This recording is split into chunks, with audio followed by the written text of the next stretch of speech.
صاحب اور آپ کے اس علاقے سے، اس باجوڑ سے ابھرتا ہوا ایک رہنما، آپ کا وکیل، آپ کا ترجمان اور انشاءاللہ صوبائی اسمبلی میں آپ کا نمائندہ ہوگا عابد خان صاحب۔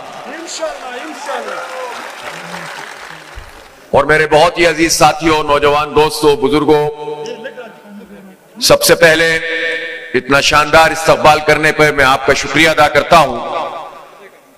اور آج آپ نے بدامنی کے ان حالات میں، جب بم دھماکے ہیں، دہشت گردی ہے اور انسانوں کی اور ان کی جان کی کوئی حرمت نہیں رہی ہے، اس کو ارزاں اور سستا کر دیا گیا ہے، ایسے حالات میں اتنی بڑی تعداد میں بے خوف ہو کر یہ جلسہ عام منعقد کیا ہے۔ اور آپ کا یہ جلسہ عام انشاءاللہ 11 تاریخ کو آپ کی کامیابی کی نوید بنے گا انشاءاللہ، ترازو پر مہر لگے گی اور آپ کا یہ نمائندہ انشاءاللہ آپ کے علاقے، تمام قبائلی علاقوں، خیبر پختونخوا، سب کی آواز بلند کرے گا اور ہر پاکستانی کی آواز ایوان میں اٹھائے گا۔ جماعت اسلامی ہے، جماعت اسلامی عوام کی ترجمانی کرتی ہے، اس لیے کہ جماعت اسلامی کے لوگ عوام میں سے ہوتے ہیں، عوام کے ساتھ رہتے ہیں، ان کی خدمت کرتے ہیں اور ان کے درد اور دکھ اس کا صحیح اندازہ رکھتے ہیں۔ اس وقت پورے پاکستان میں لوگ پریشان ہیں، بجلی کا بحران ہے، گیس کا بحران ہے، پیٹرول کی قیمت بڑھی ہوئی ہے اور حکومت نے تو آٹا اور چینی اور دال اور چاول سب پر ٹیکس لگا دیا ہے اور اتنی مہنگائی کر دی ہے کہ غریب عوام کا جینا دوبھر ہو گیا ہے۔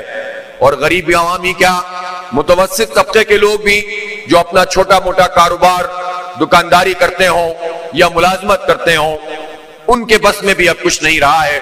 ایسے حالات میں چاروں طرف ایک سناٹا نظر آتا ہے، لیکن اس سناٹے میں الحمدللہ جماعت اسلامی کی آواز گونج رہی ہے اور میں آپ سب کو دعوت دیتا ہوں کہ 12 تاریخ کو انشاءاللہ اسلام آباد میں تاریخی دھرنا ہوگا۔ 11 تاریخ کو آپ یہاں کامیابی حاصل کریں گے اور 12 تاریخ کو آپ اسلام آباد دھرنے میں شرکت کریں گے انشاءاللہ تعالی۔ اور یہ دھرنا ہماری ذات کے لیے نہیں، ہماری پارٹی کے لیے نہیں، ہم ریلیف حاصل کرنا چاہتے ہیں، ہم بجلی کی قیمتوں کو کم کرنا چاہتے ہیں، ہم بنیادی اشیاء خورد و نوش، کھانے پینے کی چیزوں کو کم کرنا چاہتے ہیں اور ہم یہ چاہتے ہیں کہ ہمارا ملک ایک آزاد ملک کے طور پر بیہیو کرے۔ ہم غلام در غلام بن کر کس طرح سے جی سکتے ہیں کہ ایک طرف امریکہ کے کہنے پر فوجی آپریشن کیا جائے اور دوسری طرف IMF کے کہنے پر ٹیکسوں کی بھرمار کر دی جائے اور مہنگائی کے بوجھ تلے عوام کو دبا دیا جائے۔ یہ سلسلہ نہیں چلے گا اور اس کے خلاف ایک مؤثر اور طاقتور آواز انشاءاللہ پاکستان کے عوام کی اور ہوگی اور وہ جماعت اسلامی کی آواز ہے۔ اس لیے میرے بھائیوں اور دوستوں، ابھی آپ بھرپور طریقے سے امن کے نعرے لگا رہے تھے اور یہی اس وقت سب سے بڑا مسئلہ ان علاقوں کا ہے۔ یہ قبائلی عوام ہیں، یہ قبائلی علاقے ہیں اور افغانستان سے پاکستان کی تقریباً 2600 کلومیٹر کی سرحد ملتی ہے۔ اس سرحد پہ ہمیں کبھی بھی کوئی پرابلم نہیں رہی، سوائے اس دور کے کہ جب روس نے حملہ کیا تھا تو یہ خطرہ تھا کہ کسی طرح سے وہ سرخ ریچھ یہاں پر گھس آئے گا۔ اس وقت بھی ہمیں یاد ہے کہ بعض لوگ تو اس بات کے جو ہے وہ ڈھول تاشا بجا رہے تھے، پشاور کے چوک یادگار پہ روس کا استقبال کرنے کی تیاری کر رہے تھے کہ یہ روسی پہلے افغانستان کو تباہ کریں، وہ پھر پاکستان میں گھس جائیں۔ پھر ہم نے یہ بھی دیکھا کہ وہی لوگ جو روس کا استقبال کرنے کے لیے تیار تھے کہ جب روس پختونوں کو قتل کر رہا تھا، جب امریکہ نے پختونوں کو قتل کرنا شروع کیا تو وہ امریکہ کے ساتھ جا کر کھڑے ہو گئے۔ ایسے کسی بھی فرد کو، ایسے کسی بھی پارٹی کو آپ پہچان بھی لیں اور اپنی صفوں میں جگہ بھی نہ دیں، بلکہ آپ ان لوگوں کے ان کا ساتھ دیں، ان کے ساتھ کھڑے ہوں اور اپنی آواز پہ آواز ملائیں جنہوں نے ہمیشہ حق اور سچ کی بات کی ہے۔ میں اس بارڈر کا تذکرہ کر رہا تھا کہ جو 2600 کلومیٹر کا بارڈر پاکستان کا افغانستان کا ملتا ہے، جس میں سے 1400 کلومیٹر تو صرف خیبر پختونخوا اور قبائلی علاقے جو اس میں شامل ہیں اس کا بارڈر ہے۔ میں یہ پوچھنا چاہتا ہوں پاکستان کے وزیر اعظم شہباز شریف صاحب سے، اگرچہ کہ وہ عملاً پاکستان کے وزیر اعظم ہونے کا حق نہیں رکھتے ہیں، مسلط کیے گئے ہیں، لیکن پھر بھی بہرحال ہے تو اس وقت وہی، نام تو انہی کا چل رہا ہے، کام جس کا بھی چل رہا ہو نام تو انہی کا چل رہا ہے۔ اس لیے میں ان سے بھی پوچھتا ہوں اور پاکستان کے فوجی جرنیلوں سے، آرمی چیف سے بھی پوچھنا چاہتا ہوں، ہمیں بتایا جائے کہ جب ہم سے یہ کہا جاتا ہے کہ دہشت گردی کا قلع قمع فوجی آپریشن کے ذریعے سے ہوگا، نام اس کے مختلف رکھے جاتے ہیں، تو پہلے تو یہ بتائیے کہ جتنے فوجی آپریشن آپ نے پہلے کیے ہیں اس سے کتنا امن قائم ہوا ہے؟ اگر امن قائم ہو چکا ہوتا تو آپ کو مزید کسی فوجی آپریشن کرنے کی ضرورت نہیں تھی۔ اس کا مطلب یہ ہے کہ جب آپ یہ کہتے ہیں کہ ہم آپریشن کرنا چاہتے ہیں تو آپ فوج کی طرف سے بھی اور قوم کی طرف سے بھی اور پاکستان کی حکومت کی طرف سے بھی اس بات کا اعلان کریں کہ آپ کے پچھلے سارے فوجی آپریشن ناکام ہو چکے ہیں۔ آپ پاکستان کے عوام کو، آپ قبائل کو، آپ خیبر پختونخوا کو امن فراہم نہیں کر سکے ہیں۔ اس بات کو قبول کیجئے، پھر بات کرنا شروع کیجئے، تو پھر ہم آپ کو بتائیں گے کہ یہ حالات کیوں پیدا ہوئے ہیں۔ آپ یاد کریں 2001 سے پہلے اس پورے علاقے میں کوئی بم دھماکہ نہیں ہوتا تھا، کوئی دہشت گردی نہیں ہوتی تھی۔ یہ کب شروع ہوئی؟ جب شروع ہوئی کہ جب امریکہ نے افغانستان پر حملہ کیا، نیٹو کی فورسز یہاں پر آئیں، اور جب کولن پاول نے، امریکہ کے وزیر نے فون کیا ہمارے جنرل مشرف کو، تو مشرف نے اس کی ساری شرطیں مان لی، فوج کو اس کے پٹے پہ دے دیا اور ایئرپورٹ بھی حوالے کر دیے، قوم بھی اس کے حوالے کر دی، اور مشرف نے کہا کہ اگر ہم ساتھ نہیں دیں گے یہ ہمیں پتھروں کے زمانے میں لے جائیں گے۔ مشرف نے کہا کہ ہم اگر امریکہ کا ساتھ دیں گے تو اس کے نتیجے میں ہمیں ڈالر ملیں گے۔ اس نے ڈالروں کے عوض پاکستان کی قوم کو بیچا تھا، قوم کی بیٹی ڈاکٹر عافیہ صدیقی کو بیچا تھا، لیکن یہ ڈالر آئے ہوں گے لیکن ان جرنیلوں کے پاس گئے ہوں گے، اس حکمران طبقے کے پاس گئے ہوں گے۔ کیا پاکستان کے عوام کو ان میں سے ڈالر ملے؟ ہم نے تو یہ دیکھا کہ پاکستان کی معیشت کو 150 سے 200 بلین ڈالر کا نقصان ہو گیا۔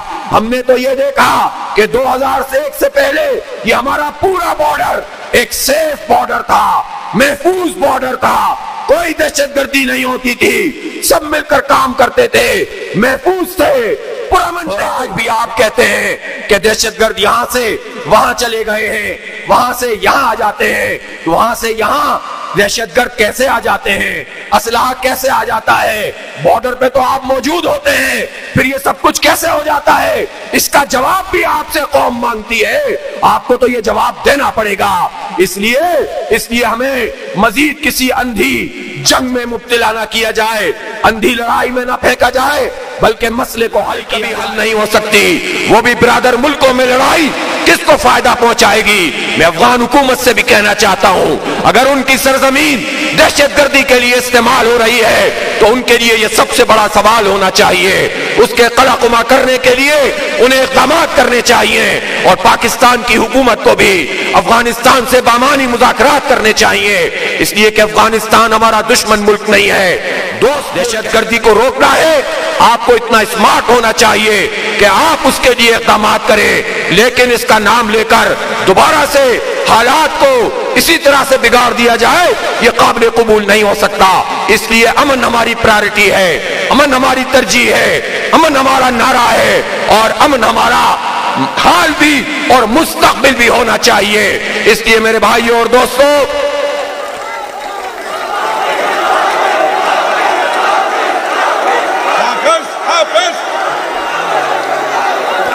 اس لیے اس امن کے لیے جہاں اتنے لوگوں نے شہادتیں پیش کی ہیں، اب ان قربانیوں کو رائے گاہ نہیں جانا چاہیے۔ میں یہ بھی کہنا چاہتا ہوں، یہ کس طرح سے فیصلے ہوتے ہیں؟ یہ فیصلے کر کے لوگ چلے جاتے ہیں، ملازمتیں پوری کر دیتے ہیں، بھگتتے عوام ہیں یا فوج کے سپاہی بھگتتے ہیں، اس کے افسران بھگتتے ہیں، قوم بھگتتی ہے، مسائل بھگتتے ہیں اور پاکستان کی معیشت تباہ ہوتی ہے، معاشرہ تباہ ہوتا ہے، سماج تباہ ہوتا ہے۔ اس لیے ایسے فیصلے نہ کیے جائیں، مذاکرات کیے جائیں۔ پاکستانی قوم کو اعتماد میں لینا چاہیے تھا، پارٹیوں کو ساتھ بٹھانا چاہیے تھا۔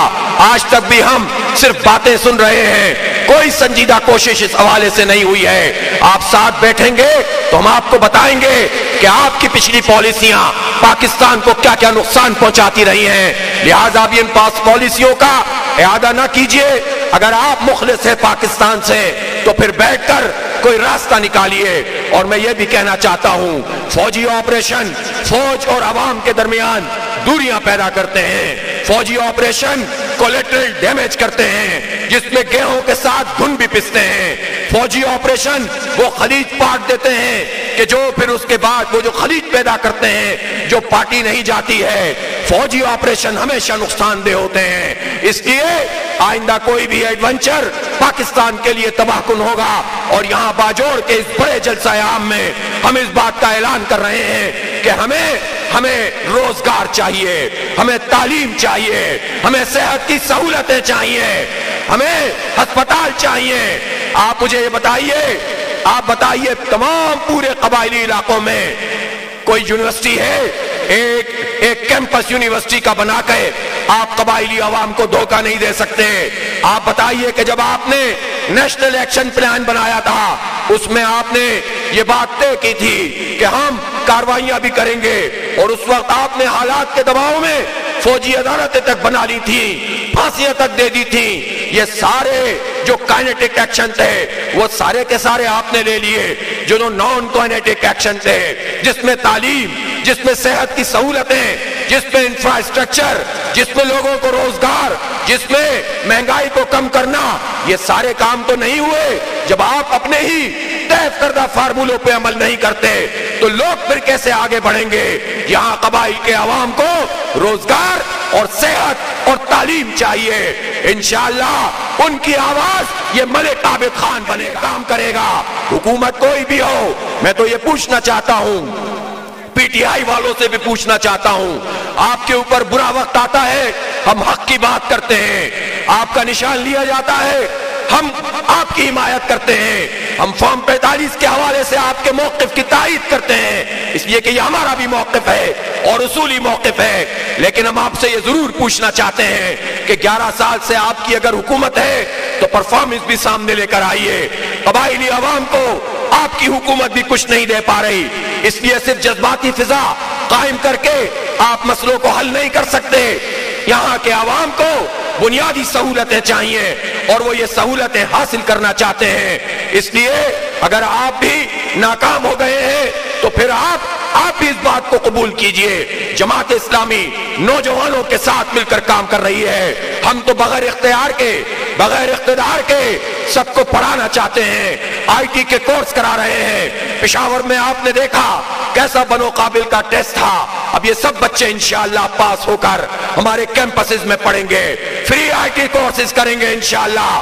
اور یہ ابھی سلسلہ یہ تو شروع ہوا ہے، آگے بڑھے گا، پورے پاکستان کو ایک تعلیمی انقلاب سے روشناس کرائیں گے۔ لیکن ہمارے پاس وسائل محدود ہیں، سرکار کے پاس، ریاست کے پاس، حکومت کے پاس وسائل ہوتے ہیں۔